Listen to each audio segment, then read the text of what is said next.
going on, everybody? Jay here from Tap and Turn Gaming, coming at you today with a video concerning a leak that happened over this past weekend about Shadows over Innistrad.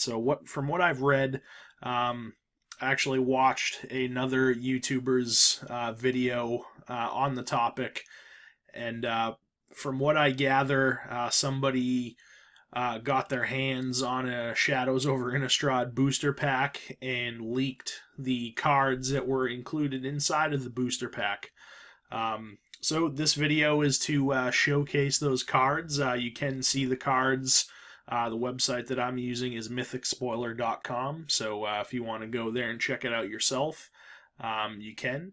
But this video is going to be showcasing those cards that have been leaked so far, which kind of begs the question, will Wizards kind of, lash out, I guess? I guess I shouldn't say lash out.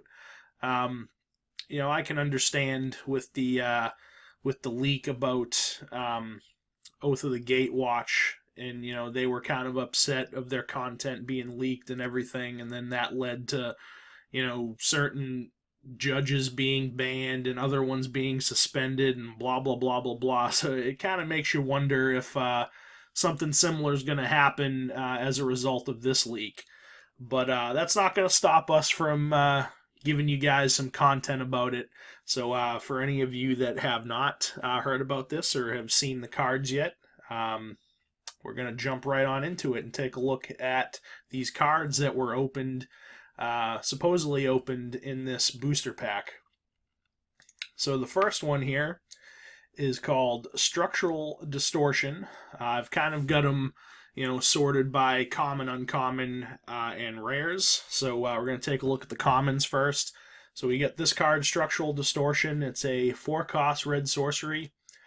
Exile target artifact or land, and it deals 2 damage to that permanent's controller. Pretty basic. It's whatever.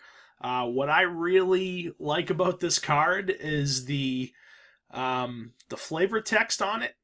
Nahiri is quoted on it, so that's pretty exciting. She says, "As Zendikar has bled, so will Innistrad. As I have wept, so will Sorin."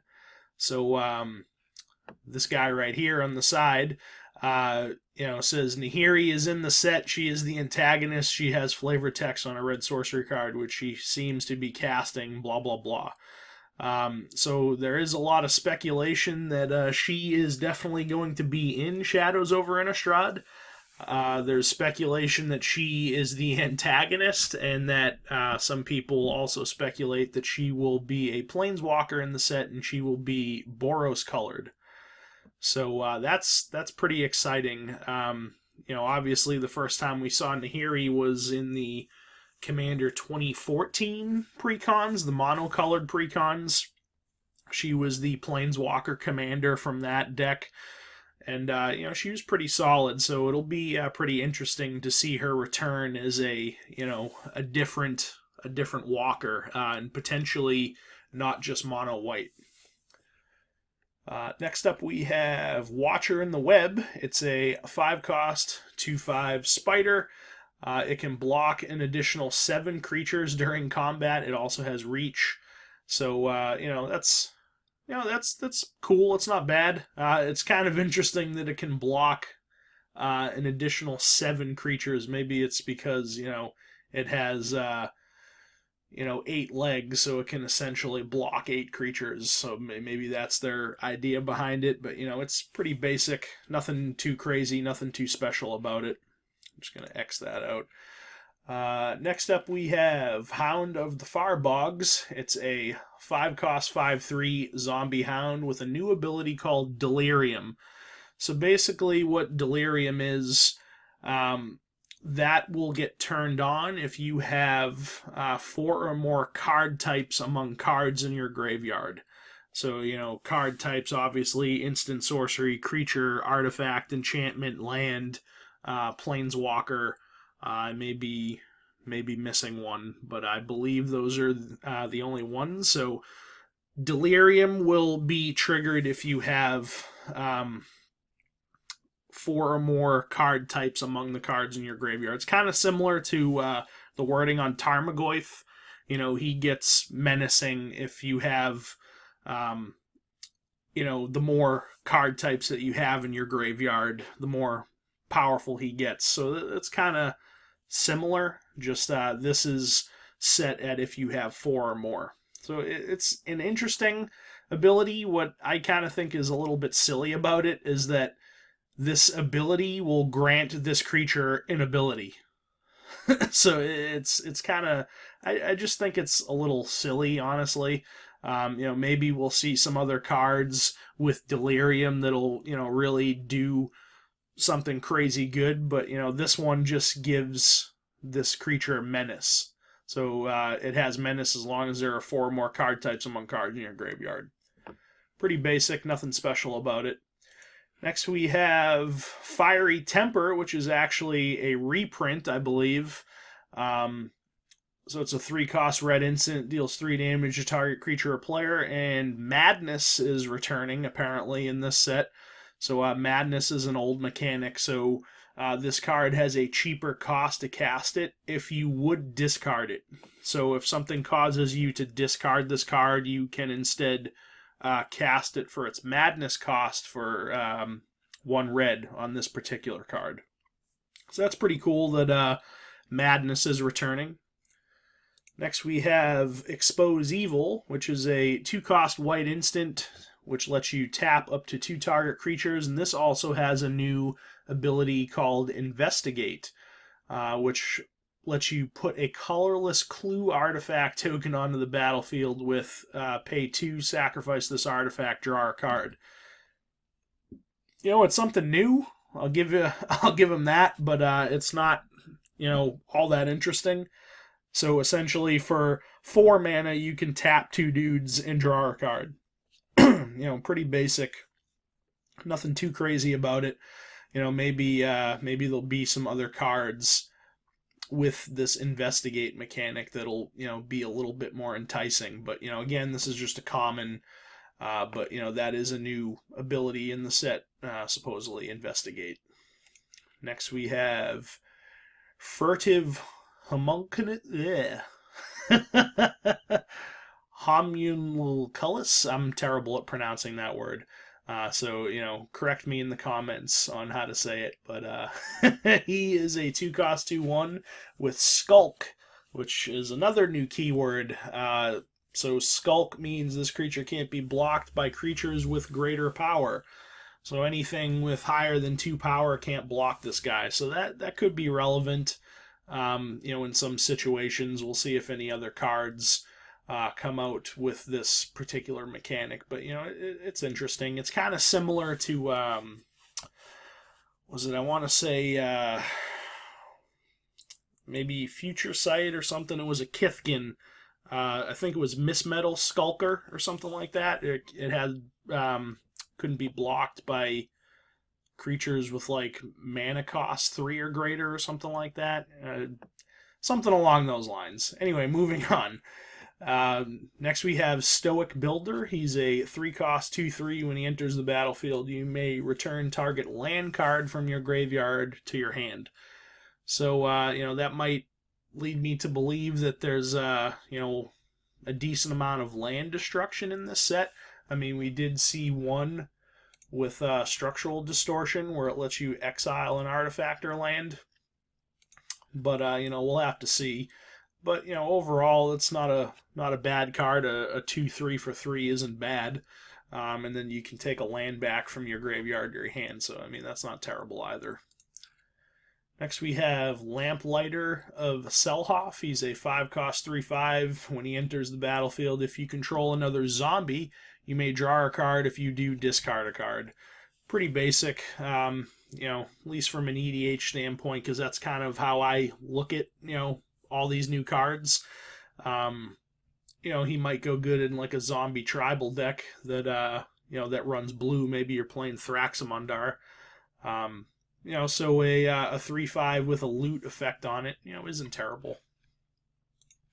Now we're into the uncommons. Here we have Pack Guardian. He's a 4-cost 4/3 with Flash.